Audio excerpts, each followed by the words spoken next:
আজকে আমার আলোচনার বিষয় আধা ঘন্টার মধ্যে সেক্স উত্তেজনা বাড়িয়ে দিবে একটি ঘরোয়া রেমেডি সেবনে। দেশের এবং প্রবাসের ভাই বোনদের প্রতি সালাম। আসসালামু আলাইকুম। আমি প্রভাষক রিক্তা পারভিন, হোমিওপ্যাথিক এবং আয়ুর্বেদিক চিকিৎসক, চেম্বার সেবা হোমিও কমপ্লেক্স অ্যান্ড সেবা ডিজিটাল ল্যাব, উপজেলা মডেল মসজিদের পূর্ব পাশে, শিমুলিয়া, মাগুরা। আমাদের দেশের অধিকাংশ পুরুষই কিন্তু যৌন অক্ষমতায় ভুগে থাকে। আর এই যৌন অক্ষমতা ভোগার পিছনে অনেক কারণ রয়েছে, যে কারণগুলো তাদের যৌবনের শুরু থেকে হয়ে থাকে। আর এই যৌন অক্ষমতাগুলো কি দেখা যায়, যে স্ত্রীর কাছে বা পার্টনারের কাছে যাওয়ার মতো কোনো ইচ্ছাই থাকে না। ইচ্ছা যদি হয় কিন্তু লিঙ্গের উত্থান হয় না। আর উত্থান হলে অনেক সময় দেখা যায় যে লালা বিজলা এসে ভেঙে সঙ্গে সঙ্গে নিস্তেজ হয়ে যায়। আবার কোনো কোনো সময় দেখা যায় যে লালা বিজলাও আসে না, এমনিতেই নিস্তেজ হয়ে যায়। আবার কিছু সময় দেখা যায় যে নিস্তেজ হয়নি, উত্তেজনা হওয়ার পর উত্থান হয়েছে, তো যখন ইন্টারকোর্সে যাবে অর্থাৎ সহবাসে যাবে, ঠিক সহবাসে যৌনের মধ্যে প্রবেশের পূর্বে বীর্যপাত হয়ে যায়। আবার কোনো কোনো ক্ষেত্রে দেখা যায় ইন্টারকোর্সে যাওয়ার পর বীর্যপাত না হয়ে ওটা নিস্তেজ হয়ে যায়। আবার কোনো ক্ষেত্রে 2-1 মিনিট, অনেকে কমপ্লেন থাকে যে 5-10 সেকেন্ডের মধ্যে হয়ে যায়। তো এই যে বিভিন্ন যৌন অক্ষমতায় ভুগছে, তো এরা স্ত্রীর কাছে, পার্টনারের কাছে যাইতে লজ্জা বোধ করে, নিজেকে ছোট মনে করে।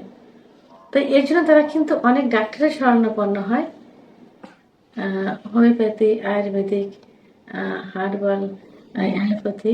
তবে যে ডাক্তারের কাছে যায়, বিশেষ করে অ্যালোপ্যাথি, হার্বাল যে ডাক্তারগুলোর কাছে যায় এবং যে চিকিৎসা সেবা নেয়, অধিকাংশ ক্ষেত্রে দেখা যায় যে সেগুলো থাকে অন টাইম। আর তারা সেটা বুঝে যায়, কারণ এরা যতদিন ওষুধ খায় ততদিন ওষুধে কাজ করে। ওষুধ খাওয়া বন্ধ করে দিলে আবার সঙ্গে সঙ্গে কিন্তু শেষ হয়ে যায়, অর্থাৎ আর যৌন চাহিদা থাকে না। তখন এরা বোঝে যে এগুলা খাইলে কাজ করে, স্ট্যান্ড বাই কাজ করে। তখন এটার উপর তারা নির্ভরশীল হয়ে যায়। তারা যখন স্ত্রীর কাছে যায়, তারা স্ত্রীকে একটি সুখ দেওয়ার জন্য, নিজে একটি সুখ নেওয়ার জন্য, পরিবারের শান্তি বজায় রাখার জন্য তারা কি করে, গোপনে বাজার থেকে অন টাইম ট্যাবলেট খেয়ে আসে, যেটা বুঝতে দেয় না। কিন্তু একটা অন টাইম ট্যাবলেট যে কত ক্ষতিকর, এটা কিডনি ড্যামেজ করবে, লিভার ড্যামেজ করবে। এবং এই অন টাইম দেখা যায় যে একটা সময় কাজ করছে, প্রাথমিক অবস্থায় কাজ করছে, কিন্তু পরবর্তীতে আর কাজ করতে চাইবে না, কাজ করে না। এবং তারা যদি প্রপারলি কোনো চিকিৎসাও নেয়, সে চিকিৎসাও কিন্তু তখন আর কাজ করে না, এই অন টাইম ট্যাবলেটের কারণে। তো আজকে আমি এমন একটা ঘরোয়া রেমেডির কথা বলবো, যে রেমেডিটি সেবন করলে এই অন টাইম ট্যাবলেটের মতো কাজ করবে। তবে যাদের উচ্চ রক্তচাপ আছে তারা একটু সতর্কতার সাথে এগুলো সেবন করতে হবে, তৈরি করতে হবে।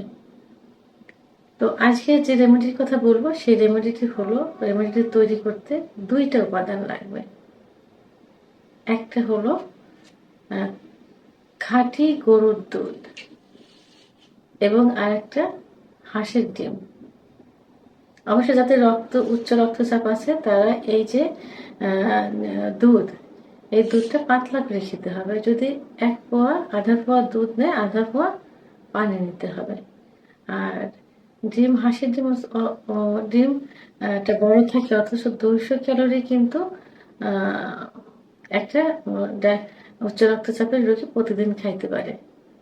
তো সেক্ষেত্রে রেমেডিটি প্রতিদিন রাত্রে, অর্থাৎ ঘুমে যাওয়ার 1 ঘন্টা পূর্বে একদম গরম করে গ্লাসে নেবে 250 গ্রাম, 1 গ্লাস গরম দুধ। এটার ভিতরে একটা কাঁচা হাঁসের ডিম ছেড়ে দিতে হবে, ভেঙে ছেড়ে দিতে হবে, এবং সেটা চামচ দিয়ে গোলাতে হবে। নাড়তে নাড়তে হালুয়ার মতো তৈরি হয়ে যাবে এবং যখন কুসুম গরম থাকবে ঠিক সেই মুহূর্তে খেয়ে দিতে হবে। এভাবে 7 দিন খেতে হবে এবং অধিক ফল পাওয়ার জন্য 1 মাস মতো খাওয়া যেতে পারে। আর এর পরবর্তীতে প্রতি সপ্তাহে 2 দিন বা 1 দিন করে খাওয়া যেতে পারে, অথবা 1 মাসের পরের থেকে যেদিন সহবাস করতে হবে ঠিক ওই দিন ঘুমের 1 ঘন্টা আগে এভাবে তৈরি করে খেতে হবে। তো এটা কিন্তু একদম প্রাকৃতিক একটা খাবার, যার কোনো পার্শ্ব প্রতিক্রিয়া নেই। তবে হ্যাঁ, উচ্চ রক্তচাপের রোগীরা অবশ্যই সতর্কতা অবলম্বন করে দুধটা পাতলা করে খেতে হবে, অর্থাৎ পাতলা দুধ দিয়ে রেমেডিটা তৈরি করবেন।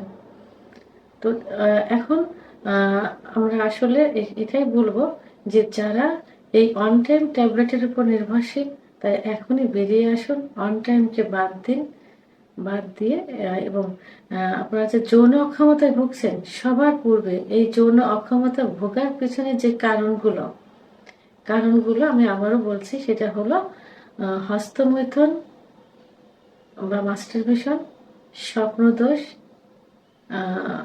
বিছানায় ঘর্ষণ দিয়ে বীর্যপাত, অতিরিক্ত যৌন মিলন। এগুলোর থেকে অবশ্যই দূরে থাকতে হবে। পরিমিত পরিমাণ যৌন মিলন করতে হবে, যেটা বয়সভেদে এবং বিয়ের বয়সভেদে একটা নিয়ম আছে, সেই নিয়মগুলো ফলো করতে হবে। এবং যারা নেশা ধূমপান করে তারা অবশ্যই নেশা ধূমপান থেকে সরিয়ে আসবেন।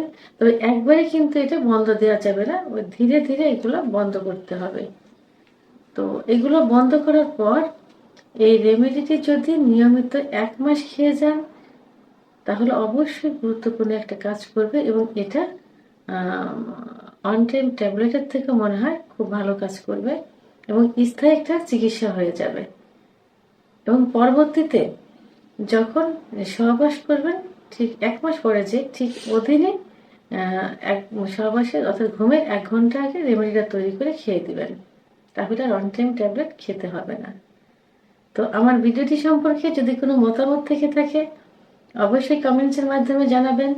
আর ভিডিওটি ভালো লাগলে লাইক, কমেন্ট, সাবস্ক্রাইব করে আমার সঙ্গে থাকুন। আল্লাহ হাফেজ।